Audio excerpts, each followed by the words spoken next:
And Hello, good afternoon. Hi, Jarvis. Can you briefly introduce yourself, such as your secondary school or your hometown, so that our attendee will know you well? Okay, so my name is Jarvis Yim, or you all can call me Jenam. I come from Ipoh, Malaysia. My secondary school is Samtek. Then I graduated from Utah under the biomedical science. And then currently I'm working as a clinical research coordinator in the Department of Anesthesia under one of the hospitals in Singapore. Okay, so may I know when you start looking for a job, before graduate or after graduate? So I started to look for a job when I think it's my last semester. So in my last semester, I only take two subjects, if not mistaken.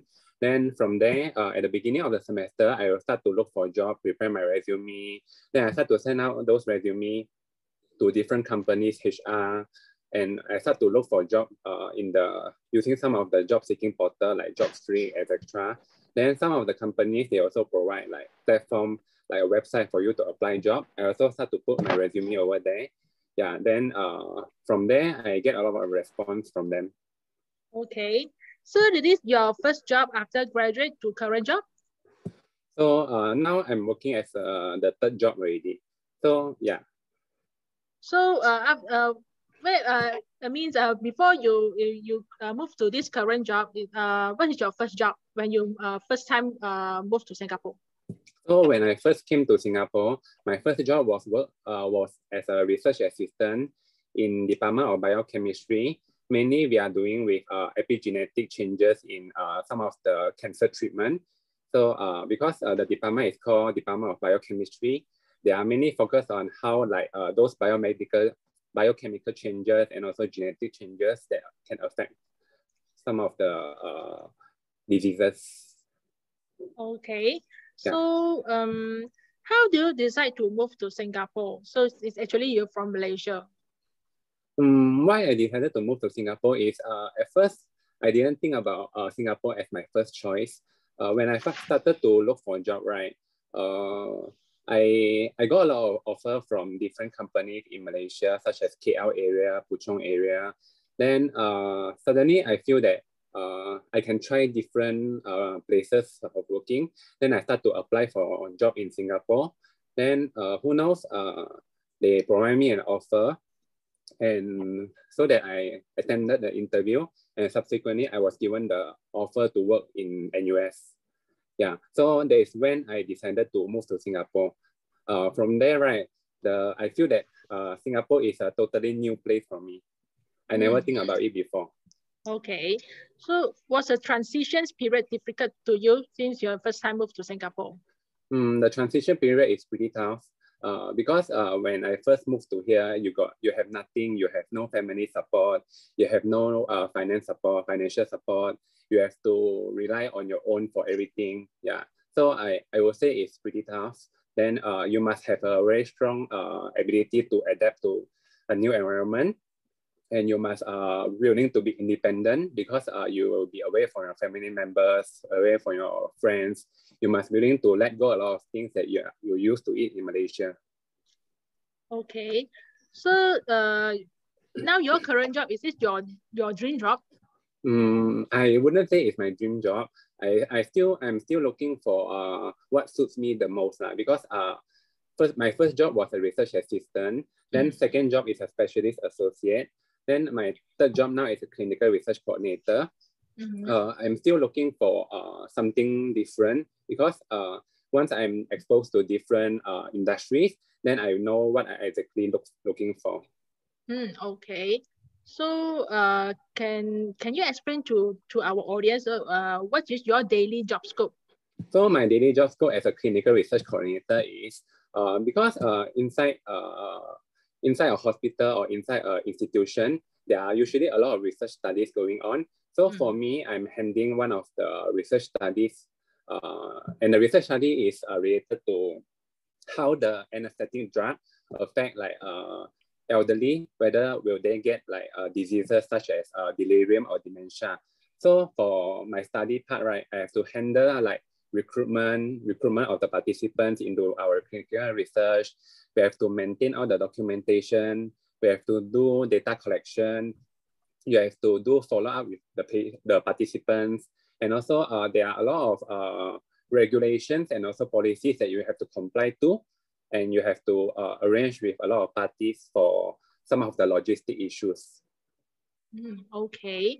So did the program you study, is it related to your current job? I would say it's quite relevant because the course that I study is biomedical science. So biomedical science mainly we study like a lot of different subjects like microbiology, immunology, biochemistry, anatomy, etc. So all these are related to like how human bodies and also how the body system works, and also how the things surrounding us like the virus, bacteria, and also those microorganisms, how it affects our body. So I'm currently working in a healthcare environment also. So some of the knowledge that I learned, for example, I like those diseases, the pathological factors, or I can like apply into my job, and then I can like explain to my participants. Okay. Do you still remember during your study periods, the whole duration of study, which subject you more interested? More interested, I would say is anatomy and physiology. Although I failed the subject at first, but then I did retake, and then the grade was pretty good. I would say that was one of the most interesting subjects for me, because you get to understand your body more, because they study all the system, like all the different mechanisms, how your body works basically. So it's very interesting to know how those complex mechanisms inside your body that make a human alive. Okay. Yeah. So why will you choose for biomedical sciences? When you graduate from SPM, why you decided to take biomedical science? So I didn't plan to take biomedical science at first because that time I think my interest is in science. But then actually in science there are a lot of branches. Everything can be grouped under science, like environmental science, material science, what else? Biochemistry. All these are considered as science also. So what I chose that time when I first went into Utah was I chose microbiology. Yeah. So after I finished my foundation program in Utah, I decided to change to biomedical science because I feel that microbiology is basically specialized in those microbial stuff like bacteria, virus. I feel that it's very boring. So I decided to switch to biomedical science, which I think is more relevant to myself, and I can know more about healthcare. Okay. Actually, nowadays, many students come to me when asking for a program inquiry. They say, I don't want some hard programs. So for biomedical science, do you think it's hard to use? Because many, even science students, they think that very difficult to continue with science. How about you? What do you think?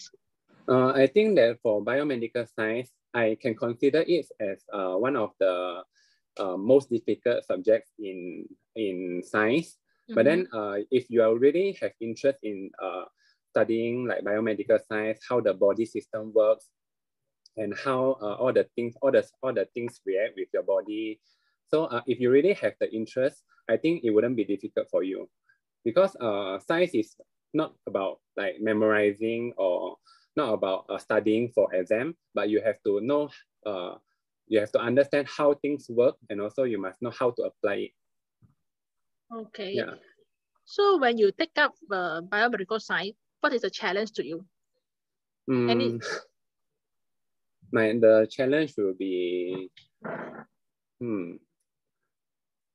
I don't think there is a challenge, but then because I used to set a very high target for myself. Then I always struggle when there's a exam coming. So I was at first in my foundation year, so I don't really study last minute. So I will prepare like few weeks before the final exam. But then I feel that this gives me a lot of stress. So for when I went into biomedical science degree, so I switched my study style. So I decided to study last minute.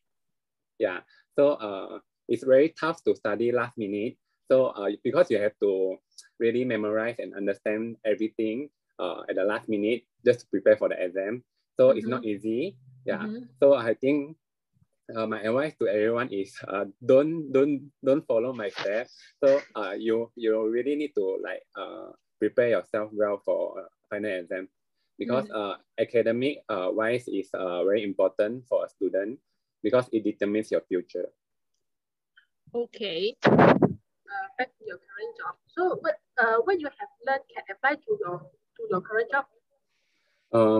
Those like all the knowledge that I learned, right, I can really apply to my current job, because in my current job there are a lot of things like you have to do explanation to the patients. So I can apply the knowledge that I obtained before that. So I can explain to them like how this disease developed. So I can like explain to them.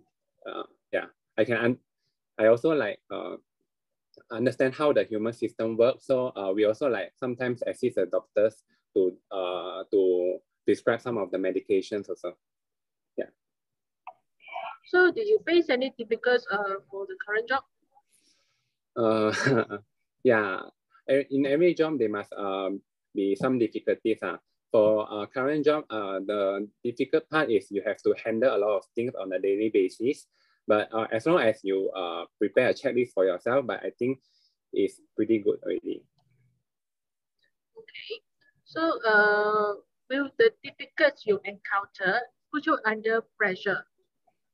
I would say yes, because for human, right, no pressure, that means you won't learn anything. Pressure gives you the motivation to do something, right? Yeah. Okay. So can you share about your study life in Utah? Then when the durations of study, any sharing about for Utah when you study at Utah? So when I study in Utah, I joined a lot of community service. So those community service, like we do mural art painting, we go and help the elderly, we go to old folks' homes, all this. I joined a lot of community services. So I also volunteer myself as a English tuition, Malay tuition teacher. So I went to this primary school to teach tuition every weekend. Yeah. And then I also volunteer in a lot of activities.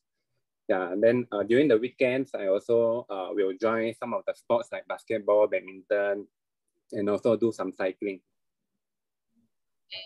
Okay. Any lab experience you can share to our audience? Pardon? Lab experience. Lab experience, right?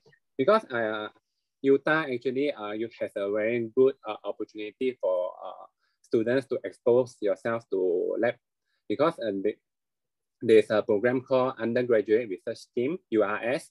This one I took in the scheme when I was in my first year of degree.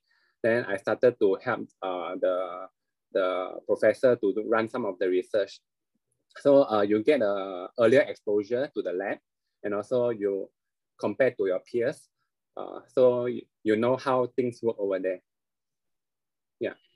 So just now, from my introduction, I do introduce that used to appointed as Utah ambassadors. So can you share about any experience you gained during your become an ambassador at Utah? To be honest, becoming a Utah ambassador is not that easy. I went to the first interview, but then it didn't get through. So after that, I went to the second interview, another year. Then subsequently it get through. So I was very fortunate to be elected as a Utah ambassador. So yeah. during you become ambassador, any activity you organize or any event you tell people? So for my batch of Utah ambassadors, actually we organized an event called Utah Go 2017 Leadership and Interaction Camp. This one we organized for those secondary school students from Malaysia, so that we give them the opportunity to come to our campus, to stay there, to do activities there, to experience the campus life. We also hold some motivational talks for them, and also we also plan some of the activities for them to build their teamwork, build their leadership. Okay. Can you talk about your Utah lifestyle or culture when you study at Utah? Okay. Can you repeat your question? Can you talk? Can you share about your Utah lifestyle or culture when you are in Utah? Like, okay. Can you share your friends, how you make friends when you are and your free time when you do during your free time? Okay, so during my free time, usually I know a lot of people studying in Utah Kampa, right? They will go to Ipoh for sure to have their breakfast or have lunch or travel. Yeah, because Kampa actually is a very boring place. So everyone will choose to go to like nearby places. Yeah. And then during my free time, I will go for like sports activities like basketball, badminton, cycling, or running. Yeah. Then I also like go to meet some of the friends so that we can discuss like projects together. Yeah. So do you have any Mamak culture with your friends? What culture? Mamak culture, Mamak store. Of course. We usually went to the Mama store after badminton game. Our badminton game usually 9 to 11 o'clock. So after that, we will go to Mama store. Okay. To hang out over there, yeah. Okay. So just now you mentioned that you're from Ipoh. So how your first expression when you first time entered to Utah to start up your first day of your class? I think everyone, for everyone, right, when you first go to Utah, you are like totally lost because this one is what building, this one is what building, like where is this classroom, who is this, like this. At first, I feel very miserable, but then the things slowly get to be more smooth after I get used to it. Yeah. Then you start to become more familiar with the place. You start to talk to people, interact with your friends. You start to build friendship over there. Then you start to understand how those university lives. Then after that, should be able to cope with it. So do you still remember the first day or the orientation day you come to Utah? So the first person you make friends with, you still remember the friends? I don't remember. It's okay. Just have to let other people know how you feel during your orientation day. I think during the orientation, the first friend that you make, right, is usually the friend that sits right next to you. Then you all will start to discuss things together. Then you realize, oh, you are from the same class with me. Oh, you are from the same course with me. Then you start to make friends from there. Yeah, but for me, I didn't really make friends during the orientation. I make friends when I was in the tutorial class, then or lecture class. Then you start to talk to your neighbor, like what's your name, where you come from. Then you start to make friends. You start to have a circle of friends over there. Okay. So actually, any advice you can share to our existing students or our juniors at this moment? Any advice you can share to our students? I think for my advice, it's very simple. It's just like a title. Nothing is difficult if you learn to endure. If you really like something, just go for it. Don't be worried or don't be very concerned about what happened next. So just do whatever you feel that is right. If you really have the patience, yeah. So for you, do you have any slide you can share to our audience? Okay, yeah.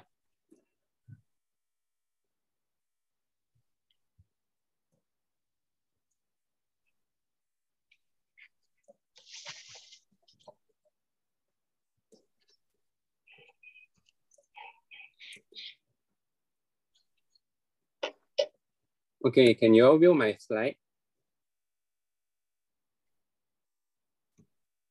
Yeah, can. Okay, the first slide that I will share is this one. It was captured when I had my internship in the hospital. That time my internship was in the year 2 of my degree. So I went to this hospital, Raja Permaisuri Bainun in Ipoh. I did my internship in the pathology lab. I was being rotated to different departments in the pathology lab, such as blood bank, biochemistry, microbiology, hematology, etc., cytology. So I get a lot of exposure from there. So the next slide that I'm going to share is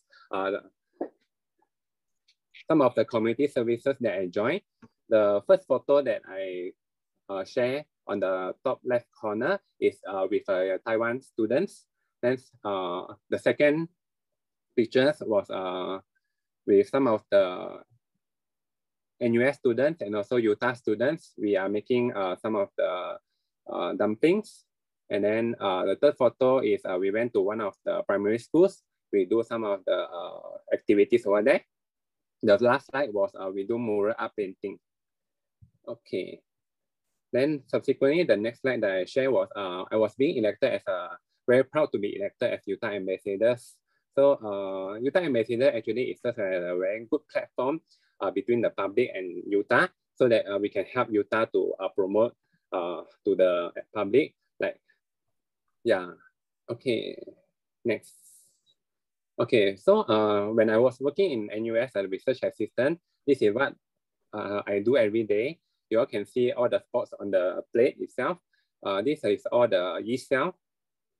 So we are using the yeast cells to test some of the cancer drugs to see whether is the cancer drug effective for the cells.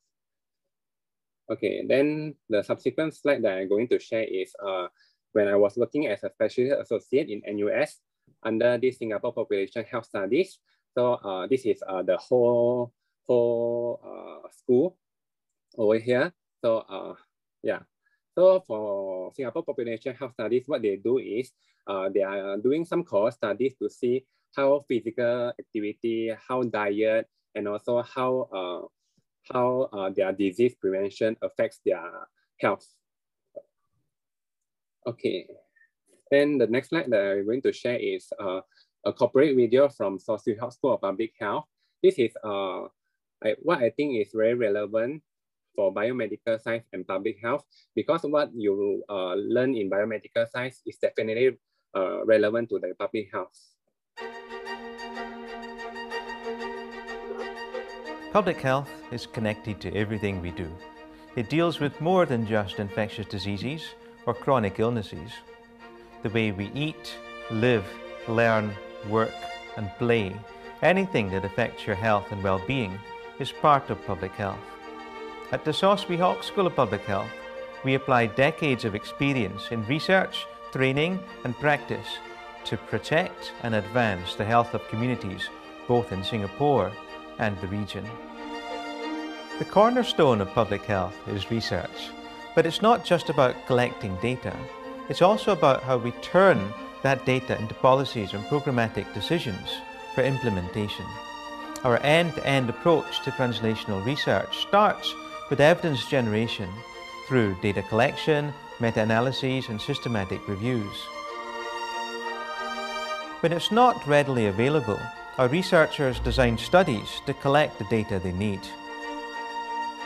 We then take it a step further and use that data for modelling and analysing disease burden and economic impact. These techniques allow us to see into the future, if you will, and predict outcomes of policies and interventions.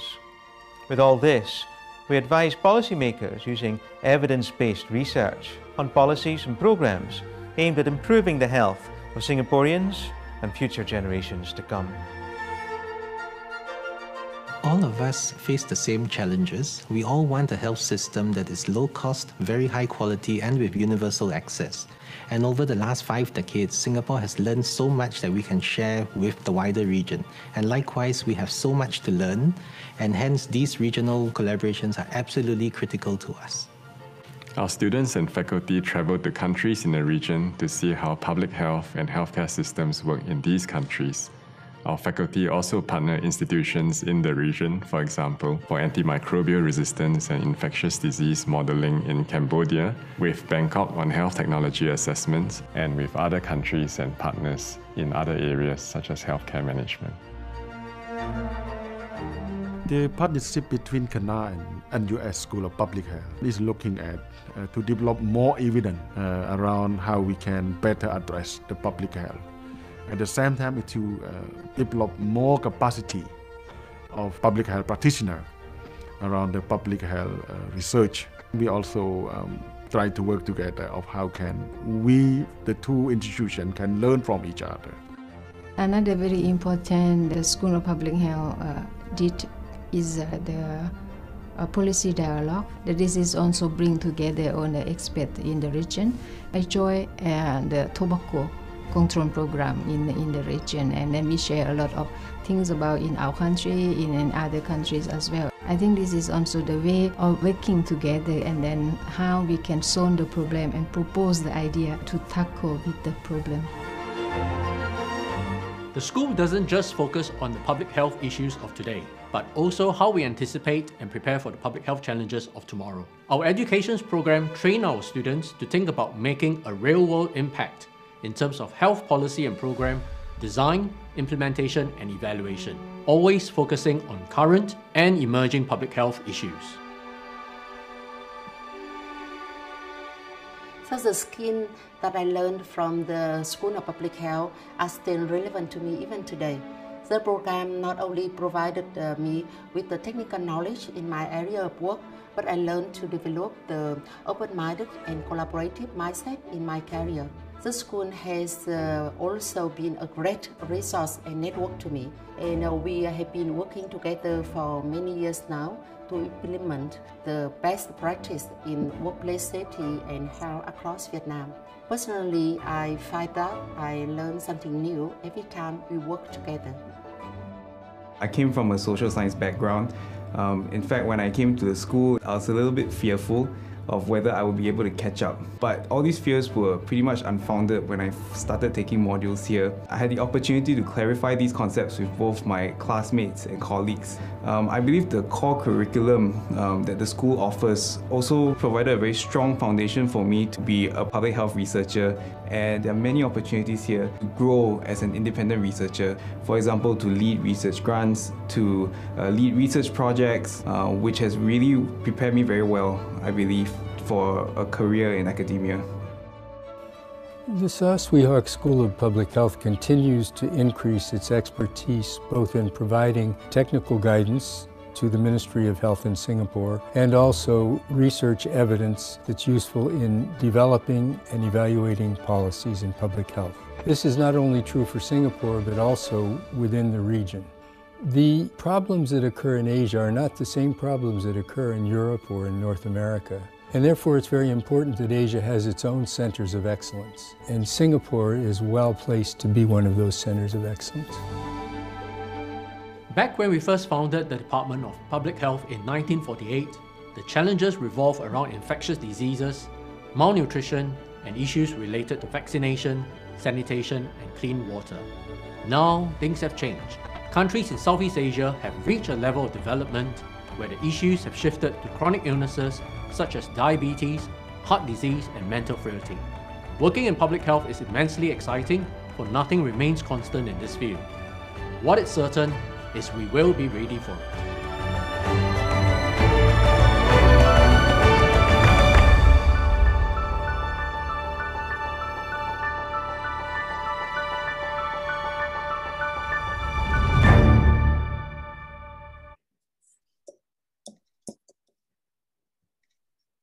Okay, so the last slide that I'm going to share is what I was working in now. Currently, I'm working as a clinical research coordinator in NUH.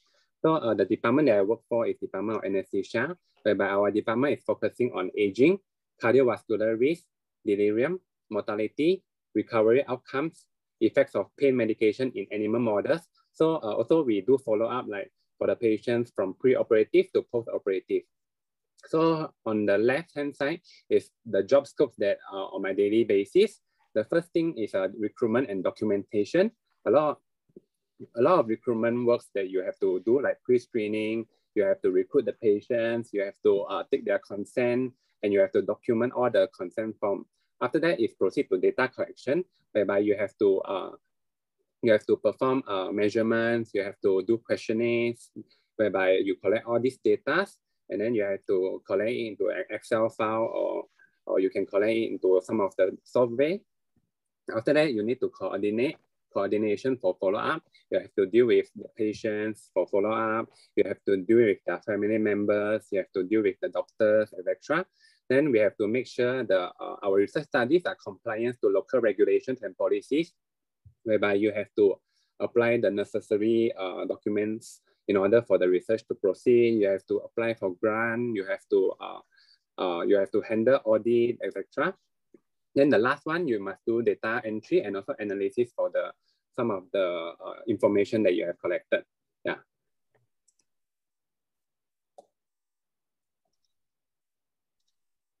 Okay, so I have finished the sharing of my slide.